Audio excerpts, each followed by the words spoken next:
Halo, kami kelompok 9 sedang berada di Museum Shola. Sebelumnya, perkenalkan anggota kami, saya Resya Ijrah Humaira dengan NIM 41351079.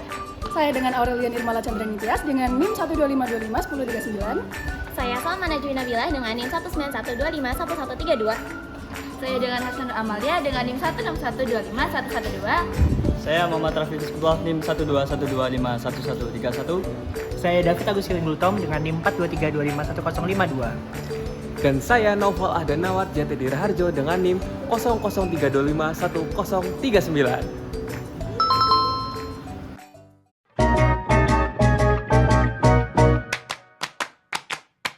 The skyscrapers causing vertigo. The countdown begins in Tokyo.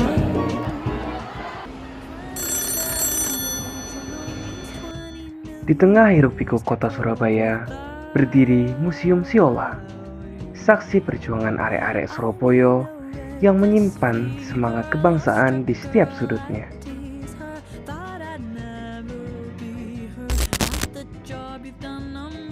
Museum bukan sekedar tempat menyimpan benda-benda lama. Disinilah setiap foto, surat, dan artefak menjadi saksi hidup perjalanan bangsa. Museum ini juga tidak hanya tentang masa lalu. Di era digital sekarang, Museum Surabaya mulai beradaptasi, menghadirkan informasi dalam bentuk interaksi dan digital, agar generasi muda dapat tetap bisa belajar dengan cara yang mereka kenal. Kelas berapa kalian? Kelas 6. Tadi udah keliling-keliling museumnya.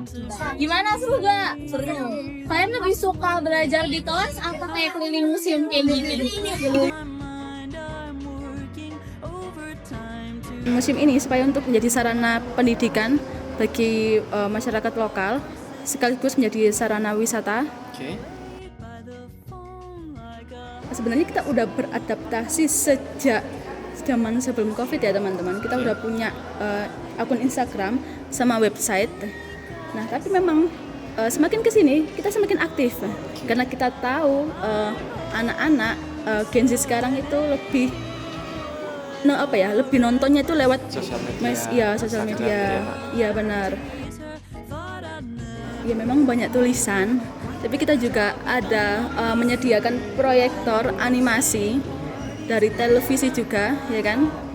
Nah, ya supaya orang-orang mungkin yang bosan melihat tulisan bisa lihat animasinya seperti itu. Kalau mungkin tetap bosan, bisa terkadang orang-orang apalagi rombongan itu biasanya minta tolong dipandu. Iya, minta buat dipandu supaya misalnya kan orang-orang tuh lebih suka dengerin daripada membaca ya kan. Iya, benar banget. Jadi itu sih caranya. Kalau misalnya kalian merasa boring, kalian juga bisa kok minta tolong ke kakak-kakak pemandu. Dari wawancara tadi terlihat bahwa museum ini efektif untuk belajar sejarah. Selain itu, Museum Surabaya juga terbagi menjadi 7 bagian utama dengan cerita yang berbeda. Bagian pertama dari Museum Siola ini menjelaskan Surabaya pada masa pra-kolonial. Bagian ini menampilkan perkembangan awal kota yang dipengaruhi peran Kalimas sebagai sumber kehidupan dan jalur pelabuhan serta perdagangan. Tersimpan pula berbagai artefak yang menunjukkan jejak aktivitas masyarakat pada masa itu, menggambarkan bagaimana Surabaya mulai berkembang sebelum memasuki era kolonial. Di Museum Siola, kita bisa melihat bagaimana jejak VOC ikut membentuk awal perkembangan Surabaya sebagai kota pelabuhan. Dari catatan dagang, peta lama, hingga peninggalan aktivitas kolonial, semuanya menunjukkan bagaimana Surabaya mulai tumbuh sebagai pusat perdagangan penting. Dari tampilan visual, kita diajak memahami bagaimana sejarah perkembangan VOC. Bagian masa penjajahan Jepang di Museum Siola menampilkan kondisi Surabaya saat kota ini berada di bawah kontrol militer Jepang. Kamu bisa melihat arsip dan foto yang menunjukkan perubahan aturan, kerja paksa Romusha, serta suasana masyarakat yang serba dibatasi. Ruangan ini memberi gambaran tentang tekanan hidup warga Surabaya pada masa itu dan bagaimana mereka tetap berusaha bertahan. Kita memasuki zona transportasi, segmen yang merekam jejak perkembangan mobilitas di Kota Pahlawan. Koleksi di sini merupakan saksi bisu pergerakan masyarakat.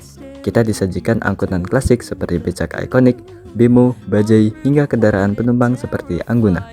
Moda transportasi ini menandakan periode penting, berperan vital sebagai penghubung dan penopang perekonomian Surabaya. Bagian ini menampilkan kekayaan budaya Surabaya yang tercermin dalam tradisi yang terus dijaga. Mulai dari kuliner khas, pakaian tradisional, hingga unsur kesenian. Sehingga keseluruhan dari ruangan ini menggambarkan Surabaya sebagai kota yang beragam, dinamis, dan kaya akan nilai budaya.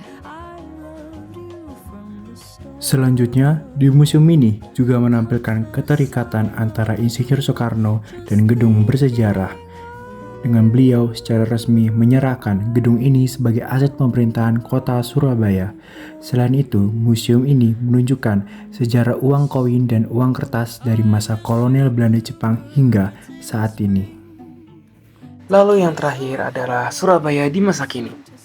Ada Hall of Fame tokoh-tokoh asal Surabaya dan deretan wali kota dari masa ke masa. Bagian ini menunjukkan bagaimana Surabaya tumbuh menjadi kota yang modern dan dinamis.